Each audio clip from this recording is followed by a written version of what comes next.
All right, this is a 4Runner, and you know how they're common for their frames being rusted out. If you look right up in here, you can see this one's rusted right beside the exhaust. There's the exhaust. And what we're gonna do is we're gonna go up here and we're gonna cut out and put a piece of flat metal in there for the customer.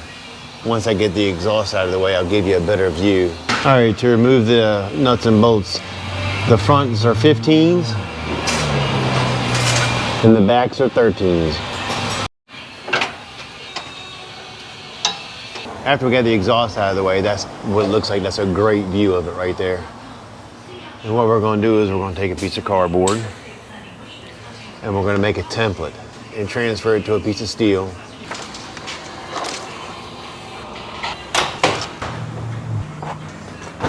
I'll be right there, I'll get it. You don't gotta fill the paperwork out. And what we're gonna do is we're gonna just slowly keep shaping it until we get it like we want. Will I get a phone? RCI. It's bullshit. Yeah, it ain't nobody. Bullshit phone call. You hang up on them? Yeah. All right, you the man. You just keep going back and forth till you get it like you want it. Yeah. All right. The VDOT truck, leave it right there. Yep. What? Okay. That's one of my employees. He's deaf. He's a real good employee though. Super guy. I've been doing it for a long time. What I'm doing is I'm leaving this a little bit long because when I cut it, it's going to be longer. I'll draw a mark on the metal here and cut on this side of the line. It should fill it in just fine. I think we're pretty good just like that. That's what we got right there. That's the plate. That's what's going on, just like that. You get that on there, weld it solid, and we are good to go. Get that laid out and cut like that. What the hell do I do with the pin? All right, guys, I got a question for you. How many of you guys have 4Runners or thrusted out frames? Leave me a comment and let me know.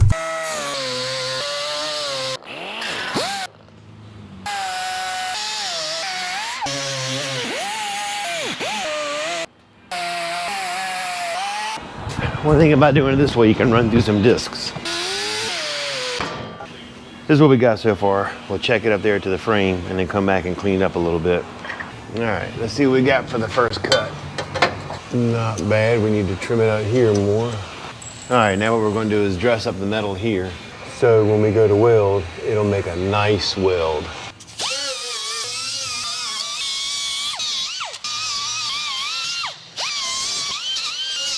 Right here, Bob, a couple little teeny spots. I want to put some Dynaglass over it. Dynaglass is like fiberglass mixed with Bondo.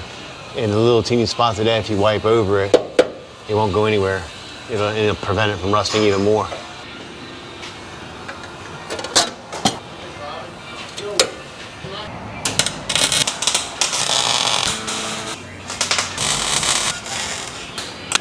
If you put a nice pretty coat of Dynaglass on it, you don't even have to really, you could do a light DA on it, then we'll just undercoat that. That way it'll look nice and smooth, all right? All right, having trouble getting some of the settings correct on the welder, but it's no worries. We're gonna grind it down, wipe it with Dynaglass and undercoat it, and it'll look like $1,000,000.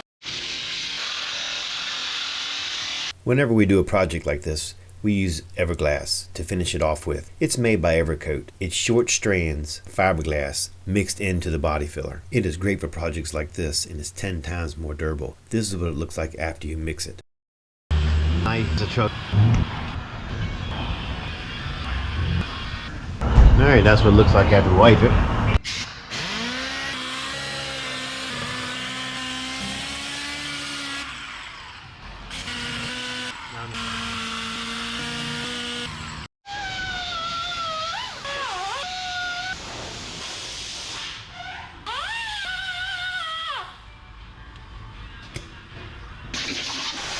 After he's done smoothing out the Dynaglass, we're going to put some undercoating on it. And we use a product, it's called HUD 12. It is a rubberized aerosol undercoating. It is really durable and really strong and will hold up under severe conditions.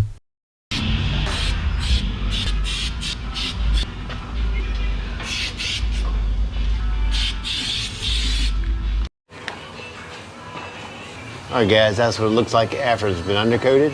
You can't even tell the rust is ever there. All right, guys, thanks for tuning in. Hope you enjoyed the video. Catch you later.